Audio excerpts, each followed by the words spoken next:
अस्सलाम वालेकुम, मैं आपकी अपनी वेट हिरा सईद। आज हम बात करेंगे कि अगर आपके पास कोई कैट है, किटन है और आप कोई दूसरी कैट लाना चाहते हैं, तो किस तरह से उनका इंट्रोडक्शन करवाएँगे, किस तरह से आप उनकी फ्रेंडशिप करवा सकते हैं। क्योंकि अगर तो आपके पास काफ़ी टाइम से एक ही कैट रह रही है, तो वो किसी भी दूसरी कैट को जल्दी से बर्दाश्त नहीं करती और आपने कभी भी ऐसा नहीं करना कि जब कोई दूसरी नई कैट लेके आएँ, तो अपनी कैट के सामने छोड़ दें। इससे क्या हो सकता है, उनकी आपस में लड़ाई भी हो सकती है, कैट बहुत ज़्यादा स्ट्रेस में भी जा सकती है। इसलिए जब भी आपने कोई दूसरी कैट लेके आनी है तो उनको अलग रखना है, उसके लिए एक अलग रूम का इंतज़ाम करना है नई कैट के लिए और उसके लिए एक अलग से फूड बाउल रखना है, पानी का बाउल रखना है उस रूम में। और जब कैट एक घर में रहती हैं तो वो एक-दूसरे को स्मेल कर लेती हैं क्योंकि इनके सूंघने की हिस्स जो होती है बहुत ज़्यादा तेज़ होती है।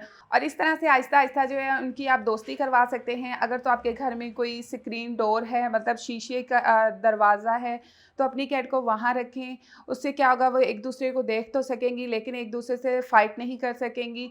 इससे जो है आहिस्ता-आहिस्ता उनकी दोस्ती भी होने लगेगी और जब आप देखें कि वो स्क्रीन के साथ अपना फ़ेस रब कर रही हैं, एक-दूसरे को स्मेल कर रही हैं, तो आप जो है वो डोर जो है वो हटा सकते हैं। मतलब उनको आप एक रूम में रख सकते हैं। इस तरह से आहिस्ता-आहिस्ता आप जो उनका फ़ीडिंग बाउल है वो भी एक कर दें। और आपने लिटर बॉक्स जो है वो सेपरेट रखना है क्योंकि मोस्टली कैट जो होती हैं वो अपना लिटर बॉक्स भी शेयर करना पसंद नहीं करती।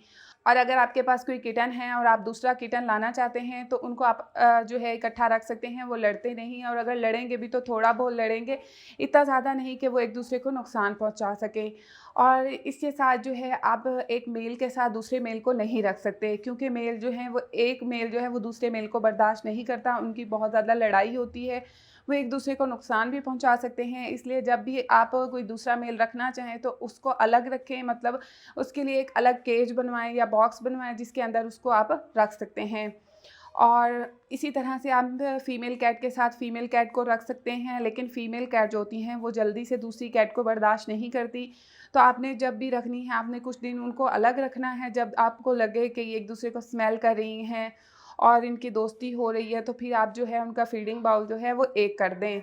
और इसी तरह से जो है आप प्रेग्नेंट कैट के साथ जो है वो दूसरी कैट को ना रखें क्योंकि प्रेग्नेंट कैट जो होती है बहुत ज़्यादा स्ट्रेस भी ले सकती है, इससे कैट को नुकसान हो सकता है, वो अबॉर्शन भी कर सकती है क्योंकि प्रेगनेंसी में जो है वो कैट के लिए स्ट्रेस जो होता है वो अच्छा नहीं होता। और इसी तरह से अगर तो कोई मदर कैट है जो अपने बच्चों को फ़ीड करवाती है या उसके पास पहले से किटन है, तो उसको भी आप अपनी दूसरी कैट के साथ नहीं रखें। मतलब आपकी कैट जो है वो पहले से रह रही है और आप दूसरी कैट ला रहे हैं जिसके पहले से किटन हैं, तो इस चीज़ में भी जो है वो उनकी दो बहुत ज़्यादा लड़ाई होती है क्योंकि जो एक मदर कैट होती है वो अपने बच्चों की हिफाजत के लिए जो है वो लड़ाई करती है।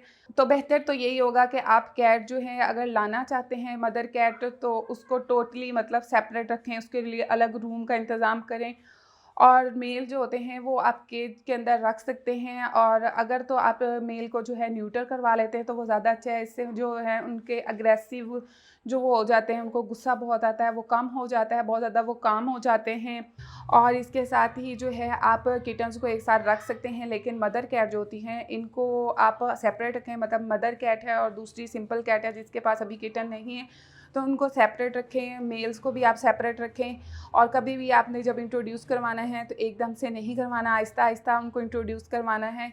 और मैंने आप लोगों को पहले भी बताया कि इनकी सूंघने की हिस्स बहुत ज़्यादा तेज़ होती है। अगर आप एक घर में रखते हैं तो उनको पता लग जाता है कि इस घर में दूसरी कैट भी है, जिससे वो उसको आहिस्ता-आहिस्ता बर्दाश्त करने लगती हैं। मैं उम्मीद करती हूँ आप लोगों के लिए ये वीडियो काफ़ी हेल्पफुल होगी।